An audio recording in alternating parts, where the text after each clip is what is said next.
Et alors c'est un bonheur d'accueillir ce matin nos nouveaux invités. Après les livres de poche, on va s'intéresser à des livres grand format. D'abord avec le cuisinier Jean-François Piège. Bonjour Jean-François. Bonjour Thomas.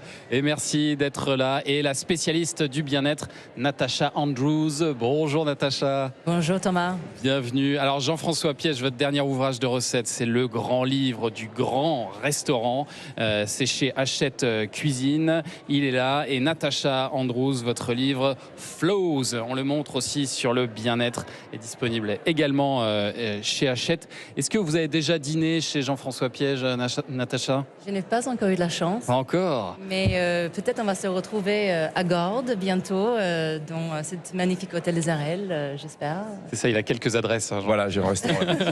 Et Jean-François, vous faites du yoga, de la méditation pour être plus calme en cuisine ou vous n'y êtes pas mis encore? Bientôt. Yoga pas encore, mais prendre le temps de penser, oui, méditer. Oui, ça vous arrive. On va en parler. On va en parler. Je voulais que vous soyez là ce matin parce que vous représentez tous les deux une autre facette aussi des maisons d'édition et d'Hachette en particulier, avec ce qu'on appelle des beaux livres, des table books, on dit parfois, dans lesquels on peut venir comme ça picorer. Et je me dis que c'est un travail qui est très différent de celui d'un roman ou d'un essai, parce que c'est forcément, j'imagine, plus collectif comme boulot, avec une équipe qui bosse sur le graphisme, les photos qui sont magnifiques dans vos livres. Mais ça ne veut pas forcément dire que ça prend moins de temps, parce que je me dis qu'il doit y avoir aussi beaucoup d'allers-retours. Oui. Comment vous travaillez? Vous racontez-nous un peu. Jean-François Piège. Alors moi, c'est c'est simple et compliqué. Comment naît le livre d'abord? En général, c'est un coup de fil. De votre part? Oui. Ou de votre éditeur? Non, de moi. J'ai envie de faire ça. D'accord. J'ai un A comme Hachette. Et puis ils achètent derrière en général. Ouais, c'est ça. Et ça se passe bien. Et après, on construit le livre. Il n'y a pas de vérité en fait, parce que chaque livre a un propos. Et je pense que ce qui est important de dire, c'est qu'un livre, on ne le fait pas pour soi. Ouais. Il faut le faire pour les autres. Et en fait, quand un livre fonctionne et un livre a de l'intérêt, quand on a pensé aux autres et ce qu'on a pensé peut-être à leurs besoins.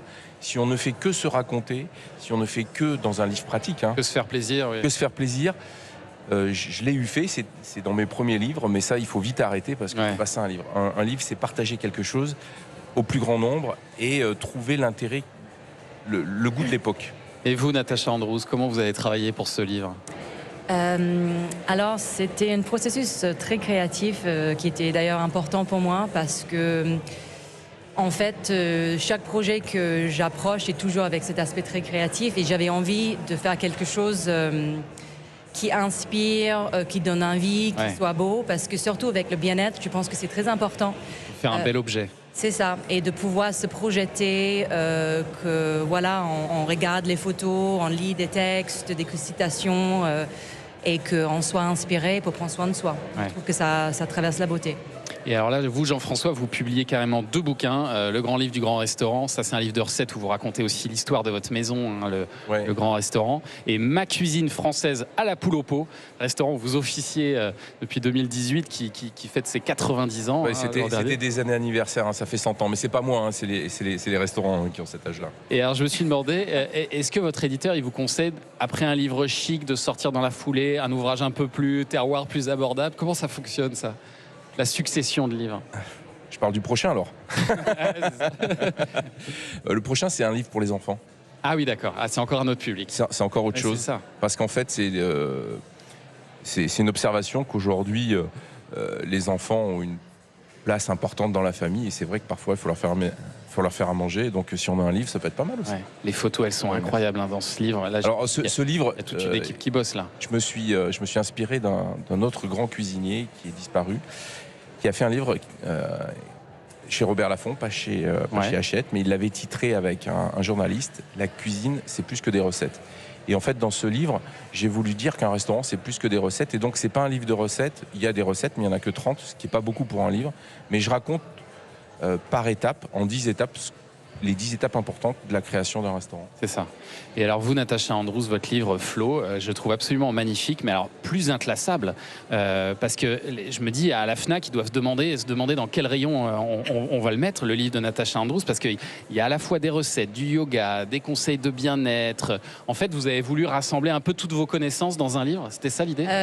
C'est gentil. Pas exactement. En fait, c'est vraiment la nutrition holistique. Et la nutrition holistique, c'est vraiment quelque chose Tout le corps. Voilà, pas tout le corps, l'esprit, la nature, la nourriture, la pratique des méditations, des spiritualités. Donc en fait, c'était très important pour moi qu'il y a tous ces aspects parce que quand on prend soin de soi, c'est pas juste à travers la nourriture, c'est aussi la façon qu'on mène notre vie, notre rapport avec la nature, comment on cuisine, notre entourage, le corps, les respirations. Donc en fait, je suis vraiment le processus ou la théorie de la médecine holistique. Oh, j'imagine que ça vous parle aussi un petit peu, Jean-François Piège, parce que alors vous aussi vous faites attention aux saisons. C'est le point commun d'ailleurs entre vos deux livres. Comme tout chef qui se respecte, vous cuisinez des produits selon les saisons. Natacha Andrews, vous donnez des clés pour mieux vivre selon les saisons, se reconnecter aussi un peu à la nature. Là, on est le 13 mars. On approche enfin de la fin de l'hiver. Vous parlez dans votre livre de se décongestionner. Natacha Andrews, ça veut dire quoi ça ? Déjà, on arrive au printemps dans 10 jours, donc c'est vraiment tout proche. Décongestionner, en fait, en printemps, on est dans une dosha. Donc dosha, ça vient le principe de l'Ayurveda, qui est la science de la longévité.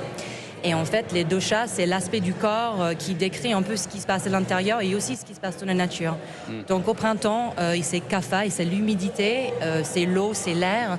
Et du coup, ça se manifeste par du mucus dans le corps, de la retention d'eau, les problèmes de digestion. Donc au printemps, c'est le moment d'essayer de vraiment faire évacuer tout ça. On nettoie. Ah oui. Exactement, c'est le fameux détox, les cures de printemps. C'est ce qu'on appelle le grand ménage de printemps finalement. C'est vraiment ça, et le corps a besoin. Comme en fait la nature qui se passe, l'herbe est en train de vraiment faire en sorte que l'eau part, l'humidité part. C'est pareil pour le corps. Donc il suffit d'ailleurs d'aller dans la nature, d'observer ce qui se passe, afin de vraiment faire comme elle. C'est ça l'idée.